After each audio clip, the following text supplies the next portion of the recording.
அத்தனை செல்வமும் உன்னிடத்தில் நான் பிச்சைக்கு செல்வது எவ்விடத்தில் வெறும் பாத்திரம் உள்ளது என்னிடத்தில் அதன் சூத்திரமோ அது உன்னிடத்தில்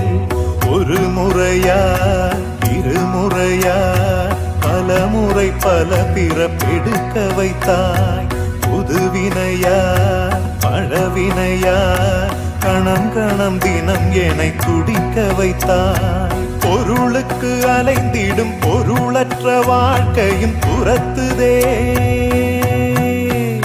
உன் அருள் அருள் அருள் என்று அலைகின்ற மனம் இன்று பிதற்றுதே அருள் விழியால் நோக்குவாய் மலர்பதத்தால் தாங்குவாய் உன் திருக்கரம் என்னை அரவணைத்துனதருள்